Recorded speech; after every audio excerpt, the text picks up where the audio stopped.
السلام عليكم ورحمة الله وبركاته. هل منتخب اليمن تعرض لظلم تحكيمي في مباراة السعودية في خليج 26؟ الخبير التحكيمي الشهير جمال الشريف هيجيب على التساؤل ده في فيديو النهاردة.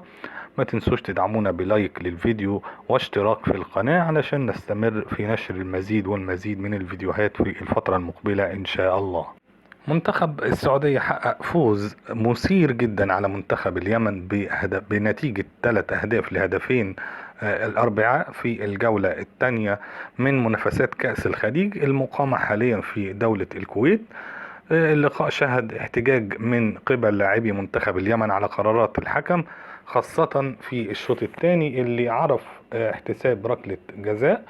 طبعا اعترض لاعبي منتخب اليمن على احتساب ركلة جزاء اللي سجل منها منتخب السعودية الهدف الثاني، الا ان خبير التحكيم جمال الشريف شايف ان قرار الحكم صائب ودعمه، وقال عن الحالة الاولى ان لاعيبة المنتخب يعني اليمني احتجاجهم مش في محله، لان سلطان الغنام لاعب المنتخب السعودي سيطر على الكرة ومررها لزميله مصعب الجوير في منطقة الجزاء، وطبعا مصعب اتحرك بالكرة ثم حاول بعد كده انه يرفعها لعمق منطقة الجزاء.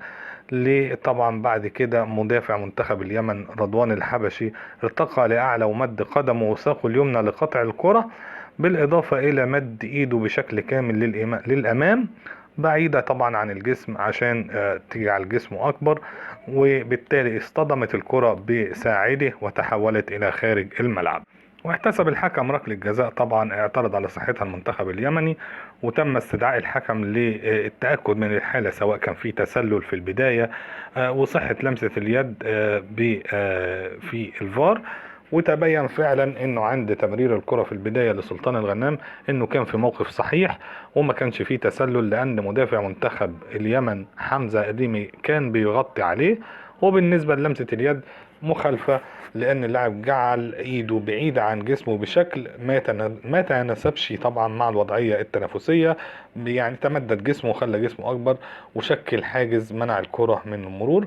ولذلك يعني جمال الشريف بيرى ان قرار الحكم المساعد بعدم وجود تسلل كان صحيح، وكذلك وجود مخالفة للمسة اليد. دي الحالة التانية طبعا كان احتج منتخب اليمن بقوة على الهدف السعودي الثالث اللي جه في الوقت المبدد.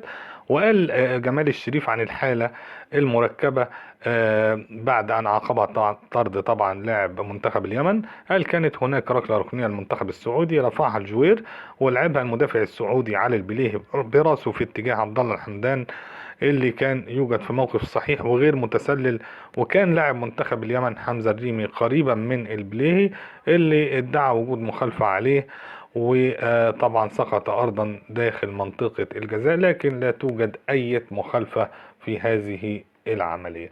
الحكم المونديالي تابع في شرح بقية العملية وقال طبعا الحادثة دي أو الواقعة دي شهدت تراجع الحكم عن طرد مدافع المنتخب اليمني، وقال إن حمزة الريمي قام بالاعتراض على الحكم وتوجه نحو البليهي ودفعه باستخدام الصدر على الكتف اليمين، وسقط البليهي وبالغ في السقوط، وأشهر الحكم اللي كان قريبا من اللقطة البطاقة الحمراء لاعتقاده بوجود ضرب وسلوك مشين يستوجب رفع الورقة الحمراء.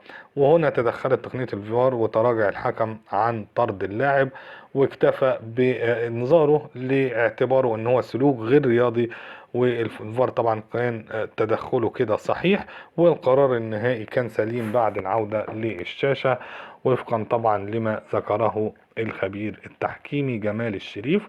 شايف انت من وجهة نظرك قرارات الحكم كانت صحيحة النهاردة؟ وهل فعلا منتخب اليمن يعني اتظلم امام السعودية؟ المايك معاكم، مستني اراكم في التعليقات، والسلام عليكم ورحمة الله وبركاته.